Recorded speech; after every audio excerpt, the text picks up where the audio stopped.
नमस्ते दोस्तों, मैं आपका मित्र निखिल प्रसाद आप सभी लोगों का स्वागत करता हूं अपने एक और नई वीडियो में। तो दोस्तों, आज की वीडियो बहुत ही ज़्यादा नॉलेजेबल और इंफॉर्मेटिव होने वाली है, क्योंकि आज इस वीडियो में मैं एक बहुत ही इंपॉर्टेंट टॉपिक पर आप लोग के साथ डिस्कशन करने जा रहा हूं। तो अंत तक इस वीडियो में बने रहें, क्योंकि हो सकता है कि इस वीडियो के अंत तक आपको बहुत कुछ महत्वपूर्ण जानकारियाँ जानने को मिले। तो दोस्तों, आज की टॉपिक यह है कि हम हकलाने वाले कैसे अपने आप को एक्सप्लॉयटेशन से बचा सकते हैं। जैसा कि आप सभी लोगों को पता है कि आजकल का जो ज़माना है वह बिल्कुल भी सही नहीं है, और आजकल इस गलत ज़माने में बहुत सारी गलत काम होते हैं। बहुत सारे ऐसे लोग बैठे हुए हैं जो कि आपको एक्सप्लॉइट करने की कोशिश कर सकते हैं। अगर आप अपने आप को बहुत ही ज़्यादा इनोसेंट रखिएगा और आप बहुत ही ज़्यादा वल्नरेबल अगर किसी को दिखेंगे, तो आप आसानी से एक्सप्लॉइट हो सकते हैं। जो लोग बहुत ज़्यादा हकलाते हैं, तो लोग अमूमन उनको देख कर के यह अज्यूम करते हैं कि वह बहुत ज़्यादा वीक पर्सनैलिटी के पर्सन है, और वह बहुत ज़्यादा वल्नरेबल भी है। तो जो लोग बहुत ज़्यादा हकलाते हैं, तो बाकी लोगों का फर्स्ट इम्प्रेशन है ना, उनके लिए वही होता है कि यह बहुत ही ज़्यादा वीक पर्सनैलिटी और इनको हेल्प की रिक्वायरमेंट है ना। पर वास्तविकता कुछ और ही होती है। वास्तविकता ये होती है कि जो हकलाने वाला व्यक्ति होता है, उसकी वीक पर्सनैलिटी नहीं है, बल्कि उसकी स्ट्रॉन्ग पर्सनैलिटी ही है। पर स्टैमरिंग की वजह से सामने वाले को यह लगता है कि उसकी पर्सनैलिटी बहुत ज़्यादा वीक है, और वह वो डर-डर के रहने वाला इंसान है। तो जब सामने वाला का असम्पशन ऐसा होता है कि ये बहुत ज़्यादा वीक पर्सनैलिटी वाला पर्सन है, तो बहुत सारे जो गलत माइंडसेट के लोग हैं, तो उसको एक्सप्लॉइट करने की कोशिश करते हैं।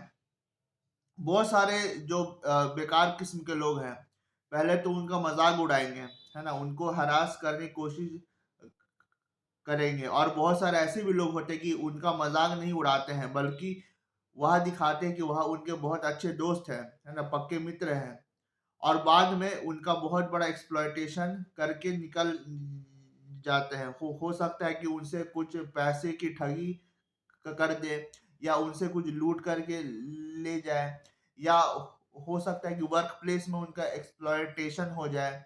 तो एक हकलाने वाला का एक्सप्लॉयटेशन हर जगह हो सकता है, चाहे वह अपने जो है दोस्तों के बीच में हो, चाहे अपने वर्क प्लेस में हो, चाहे अपनी स्कूल कॉलेज में हो, कहीं भी हो, है ना। एक हकलाने वाला पहले तो मौकरी का शिकार होता है कि उस सब लोग उसका मिलके मजाक उड़ाते हैं, है ना, उस पर हंसते हैं। और अगर उसको मदद चाहिए होता, तो मदद के लिए कोई भी आगे नहीं आता, बल्कि सब मजाक उड़ा के निकल जाते हैं। और अगर वह किसी वर्क प्लेस को ज्वाइन करता है जहाँ पे उसकी नौकरी लगी हुई होती है, तो उसका वहाँ भी एक्सप्लॉयटेशन होता है ना। लोग चाहते कि वह बिना कोई आवाज़ उठाए काम करता रहे, और जो है वो एक बॉन्डेड लेबर सा बन के मेरे अंडर काम करता रहे, है ना, और कुछ भी मेरे अगेंस्ट ना बोले। तो लोगों का माइंडसेट यही रहता है कि अगर ये कोई हकलाने वाला है, तो इसकी कोई पर्सनल राइट्स नहीं है, इसको कोई पर्सनल फीलिंग्स नहीं है। चाहे वह कोई स्टूडेंट हो, चाहे कोई वर्किंग प्रोफेशनल हो, तो सबका वही माइंडसेट होता है कि इसका कोई पर्सनल फीलिंग्स नहीं है, पर्सनल लाइफ नहीं है, और इसके लिए कोई एथिक्स बनी हुई नहीं है ना। अगर कोई वर्क प्लेस में काम कर रहा है, तो एम्प्लॉयर और बाकी एम्प्लॉयज का भी वही नोशन होता है कि यह एक दब्बू सा इंसान है, और इससे ज़्यादा से ज़्यादा काम निकलवा लिया जाए, और कभी-कभी बिना पैसे दिए भी इसको काम से निकाल दिया जाए, क्योंकि एम्प्लॉयर को भी पता है कि अगर इसको काम से निकाल देंगे, तो ये मेरे अगेंस्ट ज़्यादा कुछ आवाज़ नहीं उठा पाएगा। तो एक एम्प्लॉय के साथ यहाँ काफ़ी बार होता है ना, खासकर एक हकलाने वाले आदमी के साथ में।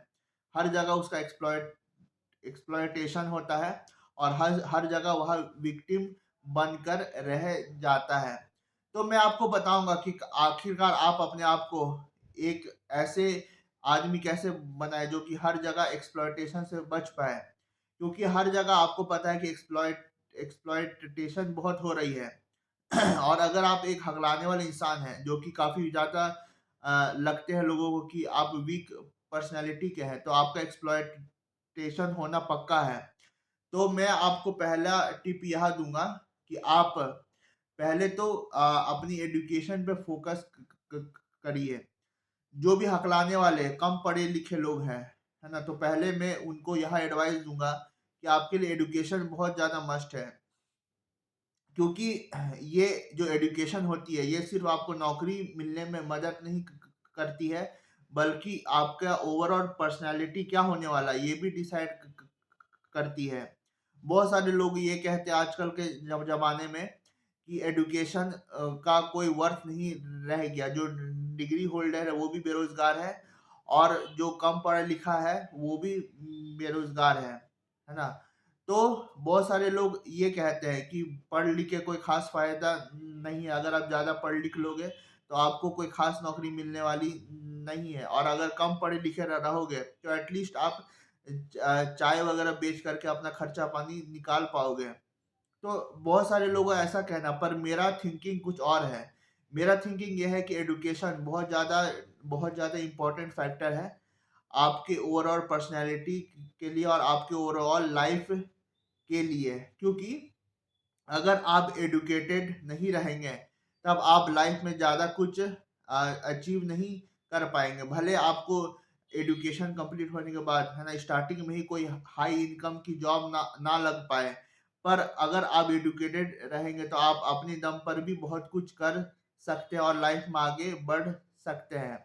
और अगर मान लीजिए कि आपका एक्सप्लॉयटेशन होता है, तब आप एजुकेशन के दम पर ही आप उस परिस्थिति से निकल पाओगे कि कैसे अपने आप को एक्सप्लॉयटेशन से बचाना है और कैसे अपने जो एक्सप्लॉइटर है उसको उसके अगेंस्ट एक्शन भी लेना है।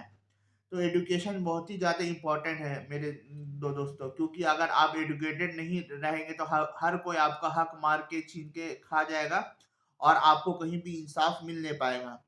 खासकर जो लोग हकलाते हैं उनके लिए तो एजुकेशन मस्ट है ना? बिना एजुकेशन के वहाँ लाइफ में ज़्यादा कुछ अचीव नहीं कर पाएँगे। दोस्तों, अब दूसरी चीज़ मैं ये कहना चाहूँगा, एजुकेशन के साथ-साथ आपका सेल्फ इमेज बहुत ज़्यादा अच्छा होना चाहिए, आपका पर्सनल वर्थ भी होना चाहिए, है ना? जैसे कि आप आपके अंदर कुछ एबिलिटीज़ होनी चाहिए कि जिस जिस एबिलिटी के दम पर आप लोगों को बता पाओ कि हाँ, आपके अंदर कोई वर्थ है ना? बहुत सारे लोग जो है किसी स्किल में बहुत ज़्यादा माहिर होते हैं, एक्टिंग में माहिर होते हैं, सिंगिंग में माहिर होते हैं, डांसिंग में माहिर होते हैं। तो अलग-अलग स्किल होता है लोगों के अंदर और लोग जब आपकी स्किल्स को देखते हैं, है ना? आपकी एबिलिटीज़ को देखते हैं, तब उससे आपका पर्सनल वर्थ निखर के आता है और लोग भी आपको वैल्यू करते हैं और आपका भी सेल्फ इमेज इम्प्रूव होता है ना? मान लीजिए कि आपका पर्सनल वर्थ नहीं है, तब आपको भी फ़ील होगा कि मेरा तो कोई वर्थ है ही नहीं, है ना? मैं एकदम बेकार इंसान हूँ, मेरा कोई इज़्ज़त है ही नहीं इस वर्ल्ड में, है ना? बाकी लोग भी मेरे को कुछ समझ नहीं रहे हैं। तो यही होता है कि अगर आपका पर्सनल वर्थ है, आप किसी चीज़ में माहिर हो, है ना? आप कोई काम कर रहे हो अपने लाइफ़ में और उससे आपको कोई रिस्पेक्ट मिल रहा है, इज़्ज़त मिल रहा है, तो इससे आपका पर्सनल वर्थ बहुत ज़्यादा एनहांस होता है। लोग आपको समझते हैं कि हाँ, आपका कुछ वर्थ है, वैल्यू है और जब बाकी लोग देखते हैं कि हाँ, आप इस चीज़ में माहिर हो, आप ये काम करने में बहुत ज़्यादा एक्सपर्ट हो, तो बाकी लोग भी आपकी इज़्ज़त क क करते हैं और समाज में आपका इज़्ज़त और रेपुटेशन बहुत बढ़ता है। तो पर्सनल वर्थ होना बहुत ही ज़्यादा इम्पोर्टेंट है, खासकर उन लोगों के लिए जो कि हकलाते हैं। इसके अलावा दोस्तों, स्ट्रॉन्ग साइकोलॉजी, ये भी बहुत ज़्यादा इम्पोर्टेंट है। क्या है कि बहुत सारे लोग ऐसे होते हैं जो कि बहुत ज़्यादा इंटेलिजेंट होते हैं, पर उनकी साइकोलॉजी कहीं न कहीं बहुत ज़्यादा वीक होती है। अगर वह किसी चीज़ में असफल होते हैं, तब उनका यह मन होता है कि मैं इस चीज़ को छोड़ दूँ या अपना लाइफ़ एंड कर बैठूँ, है ना? मैं मर जाऊँ। तो यहाँ बहुत बार ऐसा होता है कि लोग तो काफ़ी ज़्यादा स्किल्ड होते हैं, कॉम्पिटेंट होते हैं, है ना, और वो बहुत ज़्यादा इंटेलिजेंट भी होते हैं, पर उनका साइकोलॉजी बहुत ज़्यादा वीक हो जाती है, और वीक साइकोलॉजी होने की वजह से वह लाइफ में बहुत ज़्यादा आगे नहीं बढ़ पाते और पिछड़ जाते हैं अंत में। तो अगर आप चाहते हैं कि आपका एक्सप्लॉयटेशन ना हो और आप बाकी लोगों से अच्छा करके दिखाएं, तो अब आपके लिए स्ट्रॉन्ग साइकोलॉजी को रखना बहुत ज़्यादा इम्पोर्टेंट है। क्योंकि अगर आपकी साइकोलॉजी स्ट्रॉन्ग नहीं होगी, है ना, आप किसी के बातों को सुन करके, है ना, मन में बैठा करके अगर डिप्रेस हो जाओगे, तब आप लंबे वक्त तक आगे बढ़ नहीं पाओगे। ठीक है, तब आप देखोगे कि बाकी लोग आपसे आगे निकल रहे हैं, और जब आप पिछड़ जाओगे तब आप सिर्फ और सिर्फ इसी चीज को दोष दोगे कि आपकी हकलाने की वजह से आप पिछड़ गए हो। ठीक है, तो स्ट्रॉन्ग साइकोलॉजी का होना बहुत ज्यादा इंपॉर्टेंट है। अगर आपकी साइकोलॉजी स्ट्रॉन्ग नहीं होगी, तो बाकी लोग आपसे आगे निकल जाएंगे और आप पिछड़ जाएंगे, और आप बार बार अपने आप को कोसते रहेंगे कि आपके हकलाने की वजह से ही आप पिछड़ गए हो और आप उन लोगों से आगे नहीं बढ़ पाए हो। क्योंकि स्ट्रॉन्ग साइकोलॉजी का होना मेरे दोस्तों बहुत ज्यादा रिक्वायर्ड है। इसके अलावा मैं ये कहना चाहूँगा कि दोस्तों, एसोसिएशन में होना बहुत ज़्यादा इम्पोर्टेंट होती है। ठीक है? अगर आपके पास कोई एसोसिएशन है, जहाँ पर आपको मोरल सपोर्ट मिल रहा है, जहाँ पर लोग आपको समझ रहे हैं, है ना? ना कि आपको आपका मज़ाक उड़ा रहे हैं, है ना? तो अगर आपके पास कोई मोरल सपोर्ट है, बैकबोन है ना? एक एसोसिएशन है, तो उसके हेल्प से आपको बहुत ज़्यादा मोटिवेशन मिलता है और आगे बढ़ने की प्रेरणा मिलती है। तो आप किसी एसोसिएशन के साथ में रहिए। अगर आप हकलाने वाले हैं, तब आपके आपके पास, है ना, वर्चुअली या आपके इर्द-गिर्द कोई ऐसा एसोसिएशन होना चाहिए जहाँ पर आप लोगों से मिल रहे हों। जैसे कि अन्य हकलाने वाले लोगों से, और उनसे मिल कर के आप इंटरेक्शन कर रहे हो और आपकी और अपनी प्रॉब्लम के ऊपर काम भी कर रहे हो। तो इससे क्या होगा कि इससे आपका एक मोरल सपोर्ट बना रहेगा कि हाँ, मेरे पास एक एसोसिएशन का सपोर्ट है और ये मेरे लिए एज बैकबोन काम कर रही है। और आप अगर किसी प्रॉब्लम से जूझ रहे हो, जैसे कि आप हकलाने की समस्या से जूझ रहे हो, तो आप अपने आप को अकेला बिल्कुल भी नहीं पाओगे, और आप देखोगे कि आपका जो है कॉन्फिडेंस लेवल भी काफ़ी ज़्यादा हाई है। तो दोस्तों, एसोसिएशन के सपोर्ट में काम करना और उसके साथ में रहना बहुत ज़्यादा इम्पोर्टेंट है। इसके अलावा दोस्तों, अंत में मैं ये कहना चाहूँगा कि जो भी लोग हकलाते हैं, है ना, अगर वह एक्सप्लॉयटेशन से बचना चाहते हैं, तो उनके लिए सेल्फ डिपेंडेंसी बहुत ही ज़्यादा इम्पोर्टेंट है। अगर वह सेल्फ डिपेंडेंट होना सीख गए, है ना, तब उनको कोई भी एक्सप्लॉइट नहीं कर पाएगा, चाहे कोई लाख कोशिश कर ले, है ना, उनका एक्सप्लॉयटेशन हो पाना बिल्कुल नामुमकिन है, असंभव है। जैसे कि बहुत सारे लोग जो है अपने दोस्तों रिश्तेदारों के ऊपर डिपेंडेंट होते हैं, है ना, किसी काम को लेके डिपेंडेंट होते हैं या पैसे को लेकर के डिपेंडेंट होते हैं। तो मैं सभी हकलाने वालों को ये कहूंगा कि आप ज़्यादा से ज़्यादा कोशिश करिए कि आप इंडिपेंडेंट बनिए। चाहे आप का जो पर्सनल खर्चे हैं, आप अपने पर्सनल खर्चे को खुद से निकालिए, है ना। कोई छोटा से छोटा काम पकड़िए जहाँ पे आपका थोड़ा बहुत भी मंथली इनकम हो रहा है, और उससे आप अपना खर्चा एटलीस्ट आप अपने निकाल पा रहे हो। या आप जो है कभी भी, है ना, कभी भी आप लाइफ में किसी के ऊपर डिपेंडेंट मत होइए, है ना। कोई भी काम है, तो आप कोशिश करिए खुद से वो काम को करके दिखाने। क्योंकि क्या होता है कि बहुत बार हकलाने की वजह से घर से बाहर नहीं निकलते हैं, और वह अमूमन अपने पेरेंट्स के ऊपर या अपने भाई बहन के ऊपर डिपेंडेंट होते हैं कि भाई या बहन या माता पिता, है ना, ये इन सब का हेल्प से वह काम को करते हैं, और खुद वो चीज को कन्फ्रंट नहीं करते हैं, क्योंकि उनको स्टैमरिंग की दिक्कत है। तो मैं ये कहना चाहूँगा कि आप अपना काम को अपने करने की कोशिश करिए, क्योंकि सेल्फ डिपेंडेंसी बहुत ज़्यादा इम्पोर्टेंट है। अगर हमेशा आपके माता-पिता आगे बढ़ के आपका काम करते रहेंगे, तो आप कभी भी सीख नहीं पाइएगा कि अपना काम कैसे होना है। अगर आपका कोई बड़ा भाई या बड़ी बहन है, वो हमेशा आगे बढ़ के आपके लिए बोल रहे हैं, है ना? या आपका काम कर रहे हैं, तो आपको कभी भी यहाँ एहसास नहीं होगा कि उस चीज़ को कर पाने में कितनी मुश्किलें आती हैं, है ना? और उसको कंप्लीट उस काम को कंप्लीट करना कितना चैलेंजिंग टास्क है। तो जो भी लोग हकलाते हैं, है ना? चाहे वहाँ कोई काम हो, चाहे वो कोई मॉनेटरी सपोर्ट हो, है ना? उसके लिए आपको सेल्फ डिपेंडेंट होना बहुत ज़्यादा इम्पोर्टेंट है। कोई भी काम है तो आप खुद से करिए, कोई बाहरी काम है ना? कोई आपका ऑफ़िशियल वर्क है या कोई आपका जैसे कि बाहर जाके कोई इंक्वायरी कर करनी है, कोई जानकारी लेनी है, तो वो सब काम आप खुद करिए, ना कि आप किसी और से पूछवाइए, है ना? या आप किसी भैया को भेज दिए या अपने पापा को भेज दिए, है ना? कि ये काम क क करके आइए, मुझसे तो हो नहीं रहा है।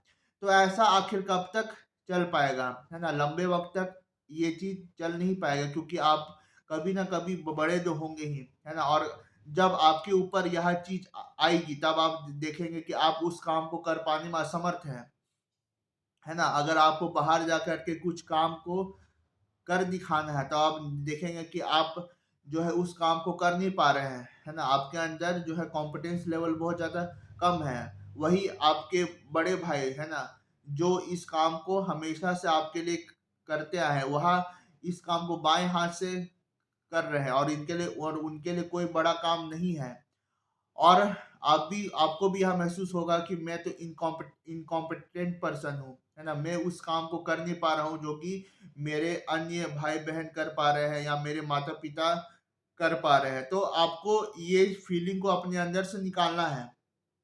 आपको एक कॉम्पिटेंट पर्सन बन के दिखाना है, तो उसके लिए आप हमेशा सेल्फ डिपेंडेंट बनिए। जो भी काम है आप खुद से करिए, और जो आपका पैसे का खर्चा है, जो आपका खर्च है महीने का, वो आप खुद से निकालिए। भले आप कहीं एक घर में जाकर के किसी बच्चे को ट्यूशन पढ़ाइए या छोटी-मोटी नौकरी करिए या किसी से काम माँगना भी पड़ा, है ना? हाथ जोड़ के अगर किसी से काम भी माँगना पड़ा है, तो आप बेशर्म बन के काम माँगिए, ठीक है? आपको ज़्यादा शर्म महसूस करनी नहीं है। आपको बस ये देखना है कि आपका महीने का खर्चा पूरा हो जाए और आपको अपने खर्चे के लिए किसी को भी डिपेंडेंट होना ना पड़े। तो अगर किसी के सामने हाथ जोड़ कर के भी काम माँगना पड़ रहा है, तो आप काम को करिए, काम को माँगिए, और कहीं अगर काम ना मिले, तो अपना खर्च निकालने के लिए छोटा-मोटा आप बिज़नेस भी शुरू कर सकते हैं। जैसे कि छोटा सा स्टॉल खोलना या कहीं पे जो है मतलब कि कोई छोटा-मोटा बिज़नेस करना, स्टॉक में कहीं से माल उठाना और उसको जो है थोड़े से महँगे ज़्यादा दाम में लोगों को घर-घर जा कर के बेचना। जो भी काम संभव है ना? जिससे कि आपका महीने खर्चा पूरा हो सकता है, आप उस काम को करिए। आप काम करने में बेशर्म बनिए। है ना? बहुत सारे हकलाने वाले जो है शर्म महसूस करते हैं कि आखिरकार मैं इस काम को करने जाऊँगा तो लोग मेरे ऊपर हँसेंगे, है ना? मेरा बोलने के ढंग से लोगों को हँसी आएगी और मैं उस चीज़ को कर नहीं पाऊँगा। तो मैं ये कहना चाहूँगा, तो देखो, अगर अगर अभी लोग आप पर हँस रहे हैं तो कोई बहुत बड़ी बात नहीं है, है ना? अगर लोग हँस रहे हैं तो हँसने दो। पर अगर आप उस चीज़ को करते-करते आप एंग्ज़ायटी और डिप्रेशन से अगर ओवरकम कर रहे हो, ठीक है? तो एक वक़्त ऐसा आएगा कि आपको जो है बिल्कुल भी डर महसूस नहीं होगी कि अगर मैं घर से बाहर निकल के ये काम करने जाऊँ तो आखिरकार लोग क्या बोलेंगे, है ना? जो आपके माथे से आज पसीना आ रहा है ना? कि अगर मैं वहाँ जाऊँ, वहाँ जा कर के 4 लोगों के सामने ये बोलूँ, तो मैं बोल नहीं पाऊँगा, मैं अटक जाऊँगा। आज आपके माथे से पसीना निकल रहा है ये सब करते हुए, पर 5 साल बाद या 10 साल बाद आप इतने फ्लुएंट बन जाएँगे कि आप जो है बिना कोई हिचकिचाहट के, है ना, इस चीज़ को आराम से कर कर पाएँगे और आपको किसी के भी हेल्प की कोई रिक्वायरमेंट नहीं पड़ेगी। तो आज से इनिशिएटिव लीजिए, क्योंकि आज से अगर आप इनिशिएटिव नहीं लेंगे तो 5 साल बाद भी आप देखेंगे कि आपकी वही समस्या रह गई है और 5 साल बाद भी आप जो है परेशान घूम रहे हो और स्टैमरिंग को ठीक करने की कोशिश कर रहे हो। तो दोस्तों, अगर मेरी यह टिप्स आपको पसंद आई तो आप मेरे वीडियो को लाइक करें, आप मेरे चैनल को सब्सक्राइब भी करें। और जो मित्र हकलानी को लेकर के कुछ ज़्यादा ही परेशान है अपने लाइफ में और बहुत ज़्यादा डिप्रेस्ड भी है कि हर जगह उनका एक्सप्लॉयटेशन हो रहा है, हर जगह लोग उनको तंग कर परेशान कर रहे हैं और वह बहुत ज़्यादा डिप्रेस है अपने लाइफ में, तो मेरा यह वीडियो शेयर करिए उन लोगों को ताकि ज़्यादा से ज़्यादा लोगों को बेनिफिट मिल पाए और मेरा यह मैसेज हर हकलाने वाले तक पहुंच पाए। तो यह वीडियो अंत तक देखने के लिए बहुत बहुत धन्यवाद आप सभी लोगों का। Thank you very much.